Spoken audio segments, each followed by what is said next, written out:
¿Qué tal? Buenas noches, mi nombre es Jaime Beltrán Ambrosio y actualmente curso la maestría en Administración Pública. En esta presentación voy a analizar un caso concreto de rendición de cuentas en el ámbito municipal.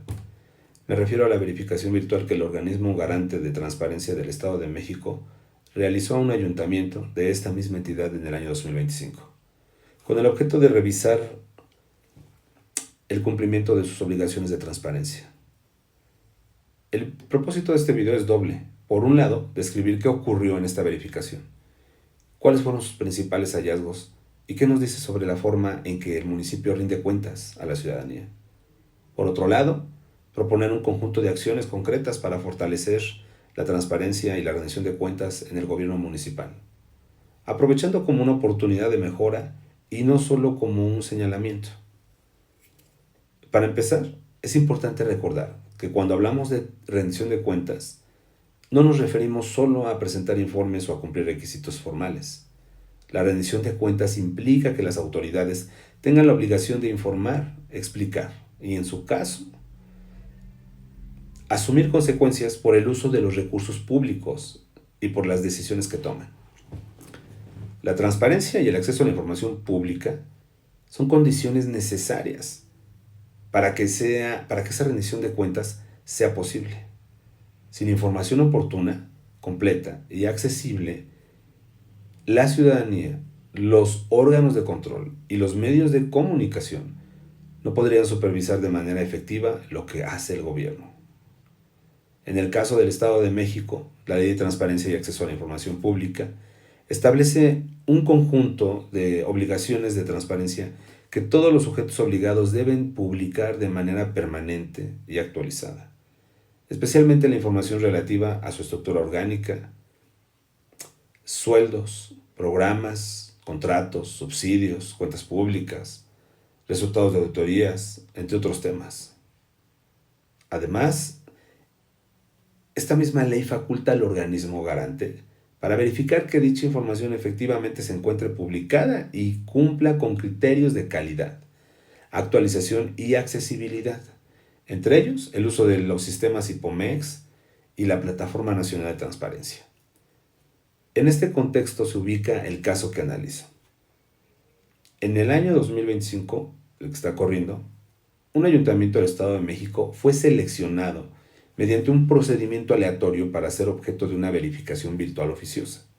A partir de esta selección, el organismo garante notificó al sujeto obligado el inicio del procedimiento y procedió a revisar de manera remota la información publicada en los sistemas de obligación de transparencia, particularmente la correspondiente a las fracciones del catálogo común previsto en esta ley. Metodológicamente, para desarrollar este trabajo, seguí 3 pasos. En primer lugar, analicé una revisión documental y normativa de la Ley de Transparencia y de la normatividad interna del organismo garante, con el fin de ubicar el fundamento de las obligaciones de transparencia y de la verificación virtual. En segundo lugar, utilicé como estudio de caso el dictamen de verificación virtual oficiosa emitido a un ayuntamiento del Estado de México, así como su anexo técnico, donde se desglosan los resultados por fracción y por criterio. En tercer lugar, revisé los datos cuantitativos que arroja el propio dictamen, en particular los porcentajes de cumplimiento y las calificaciones asignadas, a las obligaciones revisadas, por supuesto, para evaluar qué tan eficaz está siendo este mecanismo de rendición de cuentas en el contexto municipal. Y bueno, una vez planteada la metodología, paso a describir brevemente el caso.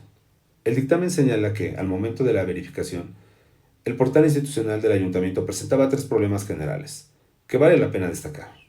Primero, no existía un vínculo directo y claramente identificable hacia el sistema IPOMEX, desde la página principal del municipio. Segundo, tampoco se encontraba un acceso directo hacia la Plataforma Nacional de Transparencia, lo que dificulta que una persona usuaria pueda de manera intuitiva navegar hacia la información pública del ayuntamiento. Y tercero, en el portal no se observaba una leyenda visible que explicara el procedimiento para presentar una denuncia en materia de obligaciones de transparencia. Estos 3 elementos, que podrían parecer detalles técnicos, en realidad son barreras que afectan la accesibilidad real del derecho de acceso a la información y, por lo tanto, merman la calidad de la rendición de cuentas. A continuación, el organismo garante realizó una revisión muestra de la información correspondiente a las obligaciones de transparencia. particularmente las previstas en el catálogo común del artículo que regula estas fracciones. En este caso es el 92.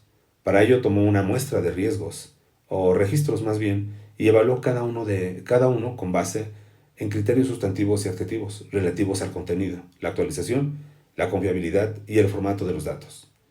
El resultado global de esta revisión fue un porcentaje de cumplimiento aproximado de 32 puntos aproximadamente en los rubros analizados, calificación que llevó al organismo garante a concluir que el ayuntamiento presentaba un cumplimiento parcial de sus obligaciones de transparencia y a otorgarle un plazo de 20 días hábiles para atender los requerimientos señalados y remitir un informe, a su vez, de cumplimiento firmado por la unidad de transparencia correspondiente.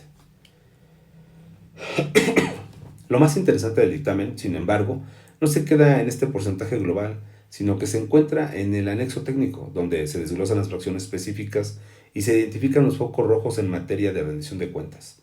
En esta presentación me centraré en 4 áreas que considero particularmente sensibles: las remuneraciones y tabuladores de sueldos, los programas de subsidio y el padrón de beneficiarios, la información financiera y los resultados de auditoría, y finalmente las contrataciones públicas. En el primer eje, el de remuneraciones y tabuladores, el anexo muestra que el sujeto obligado no contaba, al momento de la verificación, con información actualizada de los años recientes en la fracción relativa a las remuneraciones del personal, ni en la fracción referente al tabulador de sueldos salarios. Es decir, no se podía consultar de manera completa y ordenada cuánto ganaban o cuánto ganan las personas servidoras públicas, cuáles son sus percepciones ordinarias o extraordinarias, ni cómo se estructura el tabulador salarial vigente. Esto tiene un impacto directo en la rendición de cuentas, porque la ciudadanía no puede conocer con claridad el destino de una parte muy importante del presupuesto municipal. Me refiero al capítulo de servicios personales. En el segundo eje, correspondiente a los programas de subsidios, estímulos y apoyos, así como el padrón de beneficiarios, el dictamen identifica ausencia de información en diversos ejercicios, así como problemas en el uso del criterio de no aplica y en la justificación de datos reservados. En algunos casos simplemente no se publicaban los padrones de beneficiarios de ciertos años, entre otros. No se encontraba la información completa sobre montos, criterios de selección o ubicación de las personas beneficiadas. Esta situación implica que la ciudadanía no tiene elementos suficientes para evaluar si los apoyos se entregan con criterios de equidad, transparencia y eficacia, ni para destacar posibles prácticas discrecionales o clientelares. En el tercer eje, vinculado con la información financiera y los resultados de auditoría, el dictamen señala incumplimientos en la publicación de información de la cuenta pública, así como carencias en la difusión de los informes de auditoría y del seguimiento de las acciones derivadas de ellas, por supuesto. En la práctica, esto significa que no es sencillo para una persona revisar desde el portal de transparencia cómo cerraron los estados financieros del municipio, qué observaciones realizaron los órganos fiscalizadores y cuáles fueron las acciones de mejora o solventaciones implementadas.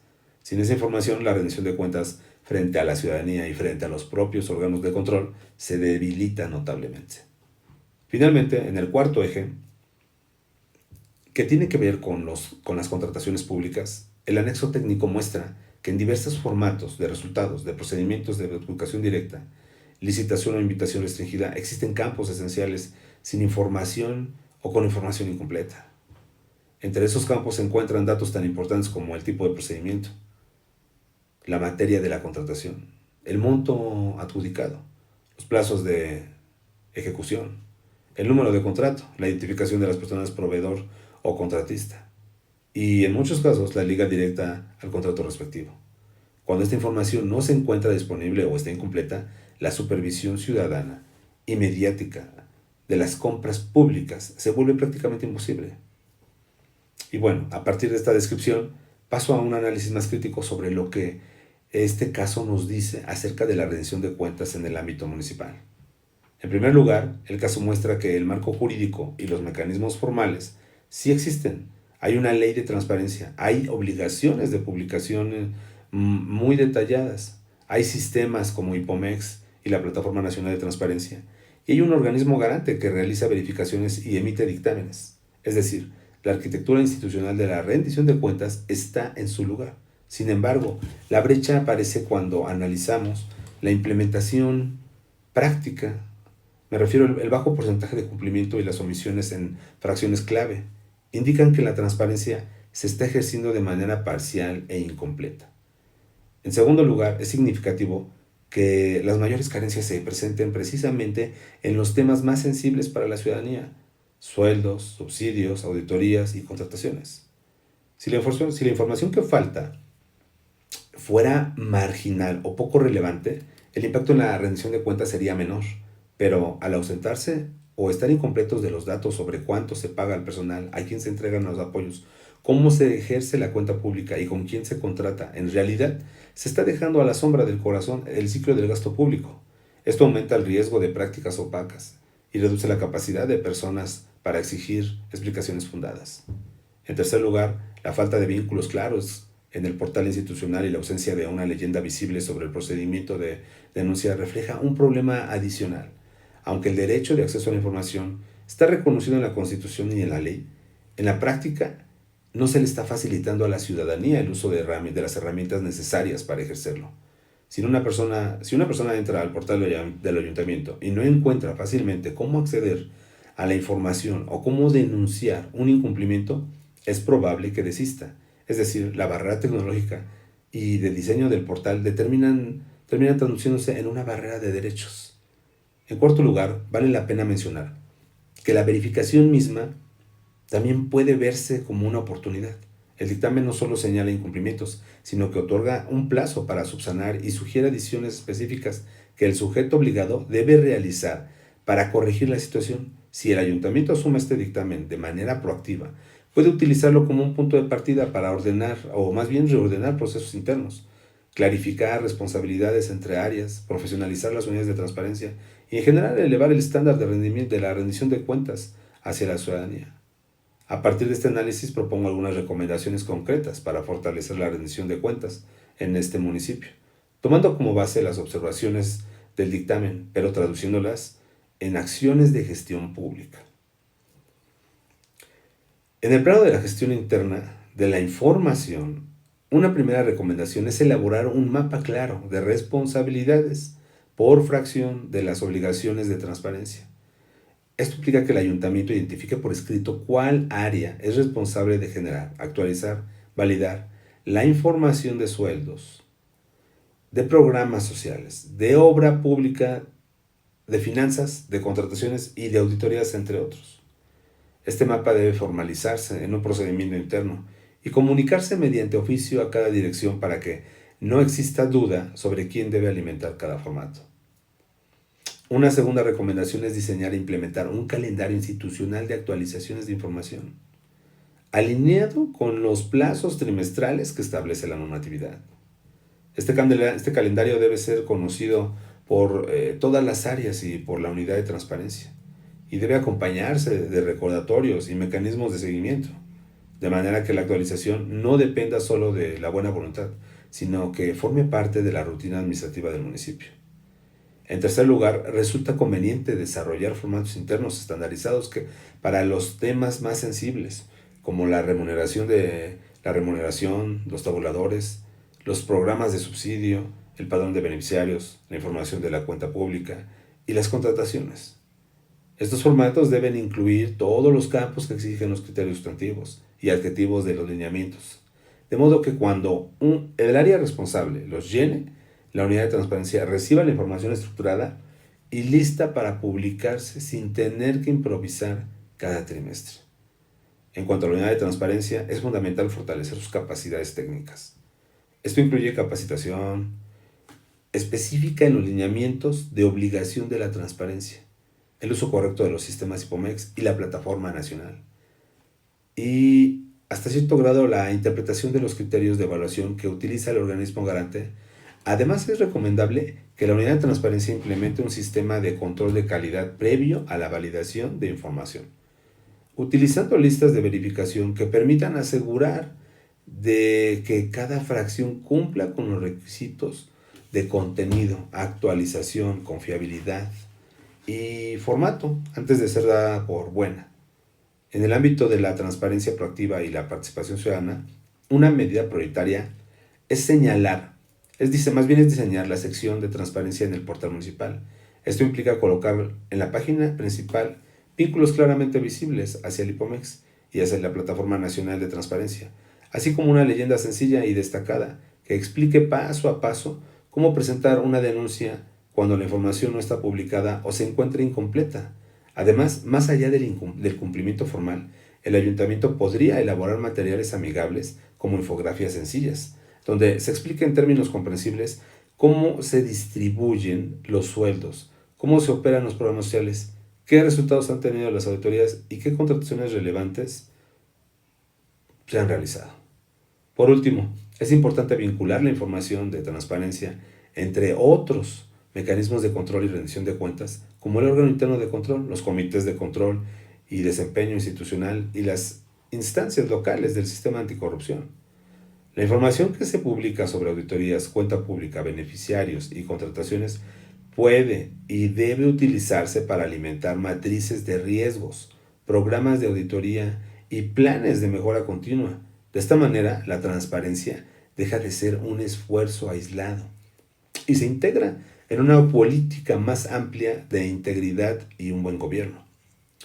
Para cerrar esta presentación quiero enfatizar que el caso del ayuntamiento que nos ocupa no debe verse únicamente como un ejemplo de incumplimiento, sino como un espejo que refleja los retos cotidianos que enfrentan muchos municipios en México para pasar de la norma a la práctica. La verificación virtual oficiosa nos muestra que la rendición de cuentas no se fortalece solo con más leyes, sino con procesos internos claros, con capacidades institucionales suficientes y con una verdadera voluntad de abrir la información a la ciudadanía. Si el ayuntamiento aprovecha las observaciones del dictamen para implementar las acciones que aquí he planteado, podría transitar de un cumplimiento parcial y reactivo a un modelo de transparencia mucho más robusto, donde cada sueldo, cada programa, cada auditoría y cada contrato tengan un reflejo público y verificable como estudiante de administración pública. Considero que este tipo de análisis de casos nos ayuda a entender que la rendición de cuentas se construye en la trinchera local, municipio por municipio, y que solo a través de los gobiernos más abiertos, íntegros y responsables podremos fortalecer la confianza ciudadana en las instituciones. Por mi parte es todo y muchas gracias.